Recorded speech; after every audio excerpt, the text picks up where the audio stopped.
Ar-Rahman Ar-Rahim Al-Malik. Assalamualaikum warahmatullahi wabarakatuh. Segala puji bagi Allah, ya hanya kepadanya kami memohon pertolongan dan mohon ampunan. Kami berlindung kepada Allah dari kejahatan dan keburukan amalan kami. Kami akan menayangkan video selanjutnya, kisah Nabi Ismail alaihissalam bagian kedua. Jika ingin melihat kisah Nabi sebelumnya, Anda bisa cek video di channel kami atau klik link di deskripsi video kami. Nabi Ibrahim alaihissalam datang mengunjungi putranya di Mekah, yaitu Ismail alaihissalam. Ketika itu, dia mendapati Ismail alaihissalam sedang mengasah anak panahnya di dekat Zamzam. Kemudian Nabi Ibrahim mendatanginya, dan Ismail pun menghampirinya karena telah mengenali ayahnya. Lalu mereka pun saling berpelukan karena telah lama tidak bertemu. Kemudian Nabi Ibrahim alaihissalam berkata, "Wahai Ismail, Allah memerintahkanku dengan suatu perintah." Lalu Ismail berkata, "Lakukanlah apa yang diperintahkan Rabbmu." Nabi Ibrahim berkata lagi, "Apakah kamu akan membantu aku?" Ismail menjawab, "Ya, aku akan membantumu." Kemudian Nabi Ibrahim berkata, "Allah memerintahkan aku agar membangun rumah di tempat ini." Ibrahim menunjuk ke suatu tempat yang agak tinggi dibanding sekelilingnya. Ibnu Abbas berkata, dari tempat itulah keduanya meninggikan pondasi Baitullah. Ismail bekerja mengangkut batu-batu, sedangkan Ibrahim yang menyusunnya atau membangunnya. Hingga ketika bangunan sudah tinggi, Ismail datang membawa batu ini lalu meletakkannya untuk Ibrahim agar bisa naik di atasnya, sementara Ismail memberikan batu-batu. Keduanya bekerja sambil mengucapkan doa. Rabbana taqabbal minna innaka antas sami'ul alim. Keduanya terus saja membangun hingga mengelilingi Baitullah dan keduanya terus saja membaca doa. Rabbana taqabbal minna innaka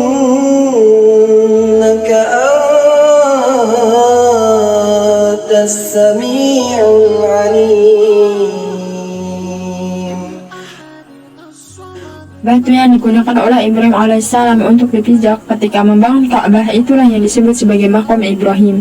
Makam tersebut dahulunya berdekatan dengan Ka'bah, akan tetapi kemudian dimundurkan ketika zaman Umar bin Khattab radhiyallahu anhu agar memudahkan orang-orang untuk tawaf.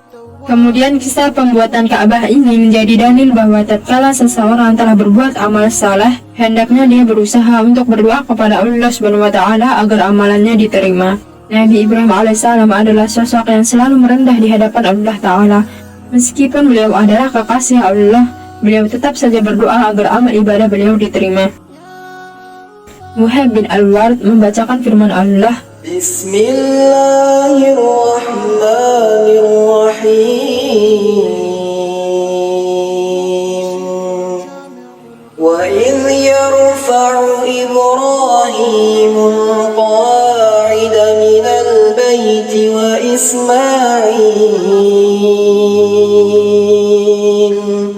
Rabbana taqabbal minna innaka antas sami'ul alim. Lalu beliau pun menangis dan berkata, "Wahai kekasih Allah, engkau membangun rumah Allah, lalu engkau khawatir bahwa Allah tidak menerima amalmu darimu." Kemudian setelah mereka membangun Ka'bah, Nabi Ibrahim alaihissalam diperintahkan oleh Allah Subhanahu wa taala untuk menyeru manusia untuk berhaji, sebagaimana Allah Ta'ala sebutkan dalam firman-Nya, "Dan berserulah kepada manusia untuk mengerjakan haji, niscaya mereka akan datang kepadamu dengan berjalan kaki dan mengendarai unta yang kurus yang datang dari segenap penjuru yang jauh."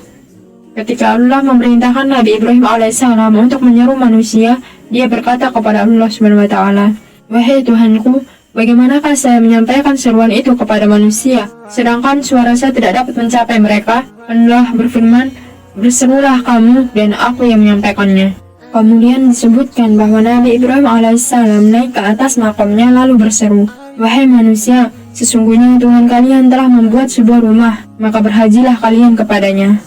Maka Allah SWT menyampaikan seruan haji Nabi Ibrahim alaihissalam kepada orang-orang yang Allah telah catat untuk berhaji. Maka dengan begitu Allah akan mendatangkan orang-orang untuk berhaji baik dengan berjalan kaki ataupun dengan hewan tunggangannya.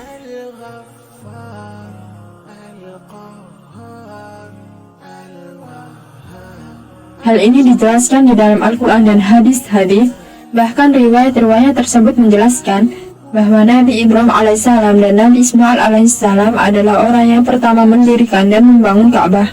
Walaupun tempat Ka'bah yaitu satu dataran yang tinggi dan menonjol dibandingkan dengan sekitarnya telah dikenal oleh para malaikat dan para nabi sebelum Ibrahim, tempat yang tinggi dan menonjol inilah yang ditinggikan dan dimuliakan sejak zaman dahulu sampai datangnya Nabi Ibrahim yang kemudian membuat pondasi dan bangunannya bersama anaknya, yaitu Nabi Ismail alaihissalam. Nabi Ibrahim alaihissalam dengan dibantu oleh Nabi Ismail, beliau memulai pembangunan Ka'bah dengan membuat tinggi Ka'bah menjadi 9 hasta dan lebarnya 32 hasta dari rukun Aswad sampai rukun Syami yang di sisinya terdapat hijr Ismail. Beliau melebarkan antara rukun Syami dengan rukun Gharbi menjadi 22 hasta dan antara rukun Gharbi dengan rukun Yamani menjadi 31 hasta serta antara rukun Yamani dan rukun Aswad menjadi 20 hasta. Penulis kitab Tarikhul Ka'bah Al-Mu'azzamah, Syekh Husain Abdullah Basalamah menjelaskan, Nabi Ibrahim alaihissalam membuat 2 pintu untuk Ka'bah dengan ukuran yang sama. Satu dari arah timur dekat Hajar Aswad dan yang lainnya dari arah barat dekat rukun Yamani. Beliau juga membuat lubang di dalam Ka'bah, yaitu di sebelah kanan orang yang masuk dari pintu timur yang berfungsi sebagai tempat penyimpanan harta Ka'bah. Kala itu Ka'bah belum diberi atap. Adapun riwayat yang menunjukkan bahwa sebelumnya Ka'bah telah dibangun, riwayat-riwayat tersebut hampir semuanya mauquf kepada para sahabat dan tabi'un dan hanya diriwayatkan oleh pakar sejarah seperti Al-Azraqi, Al-Fakihani, dan sebagian ahli tafsir serta ahli hadis yang mereka itu tidak berpegang teguh dalam meriwayatkan syarat-syarat keautentikannya. Ibnu Katsir setelah memastikan bahwa orang pertama yang membangun Ka'bah adalah Nabi Ibrahim dan Nabi Ismail alaihissalam, maka dia berkata, tidak ada satupun riwayat yang sah dari Al-Ma'sum yang menjelaskan bahwa Ka'bah telah dibangun sebelum Al-Khalil. Sekian dari kisah Nabi Ismail alaihissalam bagian kedua tentang pembangunan Ka'bah. Mohon doanya agar kami bisa terus menceritakan semua kisah perjalanan para nabi dan Rasul Allah SWT. Insyaallah video selanjutnya kami masih membahas tentang Nabi Ismail alaihissalam dan ayahnya, yaitu Nabi Ibrahim alaihissalam, yang nantinya akan menceritakan tentang penyembelihan Nabi Ismail alaihissalam. Demikian dari kami. Jika ada kesalahan baik yang disengaja maupun tidak, kami memohon maaf yang sebesar-besarnya. Karena kesalahan itu pasti dari saya sebagai manusia biasa yang tidak luput dari dosa dan kesalahan, dan segala sesuatu yang benar hanyalah milik Allah SWT. Jangan lupa subscribe dan nyalakan notifikasi channel kami agar Anda bisa mendapatkan pemberitahuan tentang video terbaru dari kami. Dan juga like dan share agar bermanfaat bagi sesama saudara muslim untuk mengetahui tentang kisah para nabi dan Rasul Allah SWT. Semoga Allah SWT menjaga kita semua serta memudahkan segala urusan kita. Jazakumullahu khairan wa barakallahu fiikum. Wassalamualaikum warahmatullahi wabarakatuh.